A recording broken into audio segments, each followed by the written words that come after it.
বন্ধুরা, শুভ সন্ধ্যা। দেখো, আজ আমি সন্ধেবেলা ঘিয়ের প্রদীপ জ্বালিয়ে নিয়েছি। তার কারণটা কি জানো?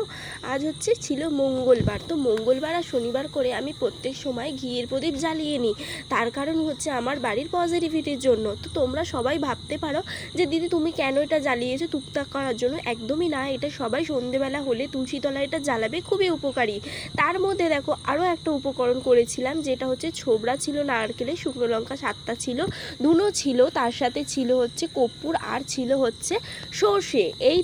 এই কটা রেসিপি, এই কটা জিনিস নিয়ে সেটাকে ভালো করে 7বার করে 7টা শুকনো লঙ্কা নেবে। 7 দিনে 7টা শুকনো লঙ্কা পা থেকে মাথা অবধি ভালো করে ছুঁয়ে নেবে, উত্তর দিকে মুখ করে, যাতে শত্রু দমন হয়, যাদের ক্ষতি হচ্ছে বাড়িতে, যাদের বাড়িতে আয় উন্নতি নেই, যাদের সবসময় বিপদ লেগে রয়েছে, যাদের সবসময় শরীর খারাপ হচ্ছে, তাদের জন্য এটা একমাত্র সুন্দর প্রসেস। তো তোমরা করলে, প্রত্যেক শনি মঙ্গলবার করলে বুঝতে পারবে একটু একটু করে পজিটিভিটি বাড়িতে হচ্ছে, তো পজিটিভ জিনিস হচ্ছে। তো তারপর থেকে আমি এটা বন্ধ করে দিয়েছিলাম। তারপর আমার বাড়িতে অনেক রকম প্রবলেম আসার কারণে আমি আবার এটা চালু করেছি, কারণ এখন আর অনেকটা সময় পাই তার জন্য। তো তারপর আমি কি করলাম, বাড়িতে চারিদিকে কোনায় কোনায় ওটাকে জ্বালিয়ে নিয়ে ঘুরিয়ে দিলাম। হতে পারে শুকনো লঙ্কার অনেকটা ঝাঁজ গন্ধ ছাড়বে বা কষ্ট হবে, কিন্তু তোমরা এটা করে দেখো, সত্যি অনেক বড় উপকার পাবে। আমি তো পেয়েছি, তোমরাও পেতে এটা অবশ্যই একবার করে দেখো। একবার না, প্রত্যেক দিন করে দেখবে। যখন পিরিয়ডস হবে তখন বাদ দিয়ে আদার্স বাই সময় এই জিনিসটা করবে। বাচ্চাদের হাওয়া লাগা বা বাচ্চাদের হওয়া, তাদের মাথা থেকে পা অবধি 3-7বার ছুঁয়ে এটাকে যদি জ্বালিয়ে দাও, নজর দোষ কাটে। তারপরে দেখো আমি কি করলাম, আমার বাড়ির পুরো চারিপাশে ঘুরিয়ে নিলাম, নিয়ে আমি আবার আমার নতুন ঘরে থেকে ওই ঘর থেকে নতুন ঘরেতে চলে এলাম। এখানে এসে ভালো করে সমস্তটা জ্বালিয়ে নিলাম।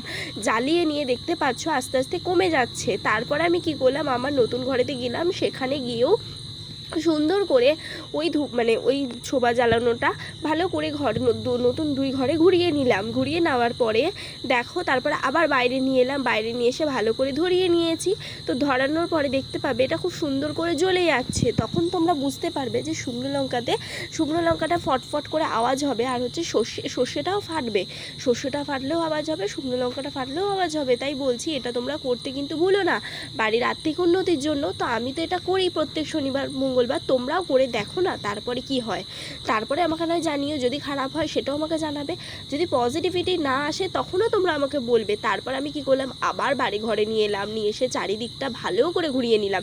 ঘুরিয়ে নেওয়ার পরে তাড়াহুড়ো করে, আমার একটু কাশি হচ্ছিল, এমনি আমার শরীরটা ভালো না, একটু কষ্ট হচ্ছিল, কিন্তু হলেও কি হবে, তারপরে করার পরে আমার খুব ভালো লাগছিল। তো তারপরে ভালো করে জ্বালিয়ে নিলাম। জ্বালিয়ে নেওয়ার পরে এবার কি করব, একটুখানি ঘরের ওখানটা ছিল, অনেকক্ষণ ধরেই রেখে দিয়েছি। তারপর দেখছি শুকনো লঙ্কার ঝাঁজ হলেও কি হবে, কিছু করার নেই। 7টা শুকনো লঙ্কা হয়তো ঝাঁজ হচ্ছে, কিন্তু খুব উপকারিতা, তোমরা একটু করে দেখো।